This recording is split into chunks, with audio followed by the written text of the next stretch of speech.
안녕하세요. 식물 똥손도 재미있게 화분 생활하자 재미있는 화분입니다. 시청자 여러분들은 식물 처음 분갈이 하실 때 식물을 어떤 흙에 심으라고 들으셨나요? 주변에 물어보면 상토, 분갈이 흙, 배양토, 용토 등등 같은 흙인데 부르는 이름들이 엄청 다양해서 헷갈려 하시는 분들이 많아요. 그래서 오늘은 분갈이용 흙으로 가장 많이 사용되는 상토와 분갈이 흙에 대해서 말씀드려 볼게요. 오늘 말씀드리는 내용은 상토와 분갈이 흙은 이런 특성이 있으니 취향과 환경에 따라서 선택하라는 거지 이건 좋고 저건 나쁘다 이런 내용이 아니라는 점 참고 바랍니다. 상토라고 하면 일반적으로 원예용 상토를 사용하게 되는데요. 상토는 원래 정부에서 농가들이 사용하기 쉽고 식물 모종이나 씨앗이 빠르게 자랄 수 있도록 인工적으로 만든 흙이에요. 상토는 정부에서 만든 인공 흙이다 보니 법적으로 관리가 되고 있어서 성분 비율을 표기해야 돼요. 사용하기 쉽고 식물이 빠르게 자라도록 뿌리 내리기 쉽게 하기 위해서 가장 중요한 것은 흙이 가벼워야 돼요. 상토의 성분을 보면 가벼운 성분으로 구성이 되어 있고 그 중에서 60% 이상을 코코피트와 피트모스가 차지하고 있어요. 코코피트는 코코넛 껍질을 말린 다음 갈아서 가공한 흙이고 피트모스는 이끼들이 부식되어서 퇴적되어 쌓인 유기물이에요. 코코피트와 피트모스는 무게가 엄청 가볍고 물과 비료를 잘 흡수하고 있어서 씨앗이 발화되거나 식물이 뿌리 내리기 좋은 환경을 만들어줘요. 하지만 흙에 비료가 많으면 씨앗과 삽수가 쉽게 썩어버려요. 그래서 상토에는 영양분이 거의 없어요. 흙이 가볍다 보니 사용하기가 쉬워서 화종이나 삽목뿐만 아니라 일반적으로도 많이 사용하게 되었어요. 그런데 코코피트와 피트모스 자체에는 영양분이 거의 없다 보니 상토에 비료를 넣어준 게 원예용 상토예요.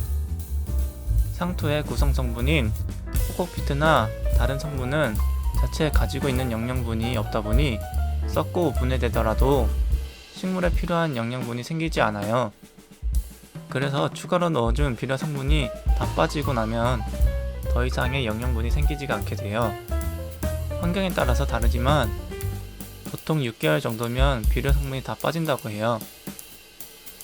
그래서 처음 분갈이를 하면 잘 자라다가도 양분이 다 빠져버리면 성장이 둔화되거나 이쁘게 자라지 않을 수 있어요. 그래서 저는 상토는 어린 식물을 분갈이하거나 분갈이 주기가 빠른 식물을 키울 때 선호해요. 상토는 구성 성분을 법적으로 표기해야 하지만 분갈이 흙은 상토처럼 비율이 표기가 안 되어 있는 게 많아요.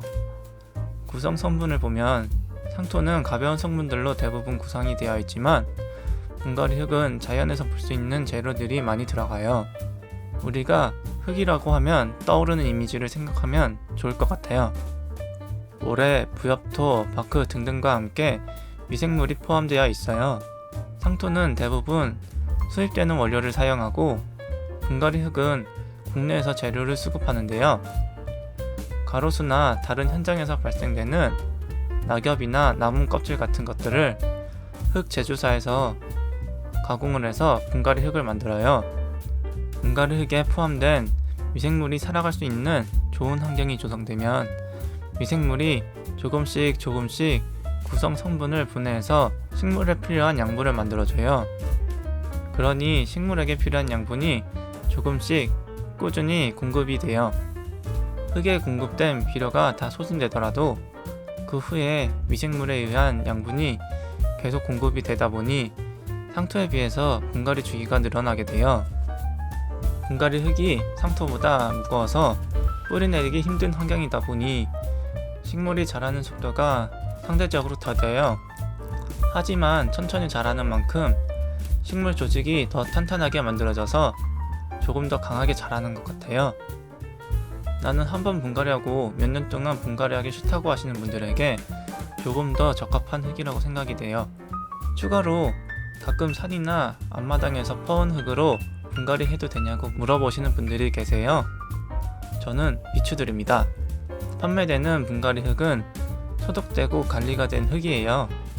그런데 산이나 앞마당에서 퍼온 흙에는 각종 곤충이나 곤충의 알들이 들어있을 확률이 높아요.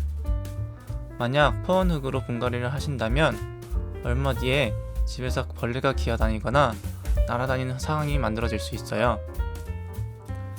정리하자면 상토는 가벼워서 사용하기 편하고 식물이 뿌리 내리기 쉬워서 어린 식물을 키우기에 좋은 대신 저장되어 있는 양분이 없어서 분갈이 주기가 짧고, 분갈이 흙은 상토에 비해 무거워서 식물이 뿌리 내리기는 더 어렵지만 식물이 강하게 자라고 미생물에 의해 저장되어 있는 양분이 꾸준히 공급되어서 분갈이 주기가 길어져요. 사실 상토라고 해도 고수분들은 이런저런 방법으로 양분을 계속 공급해 줄 수가 있어요.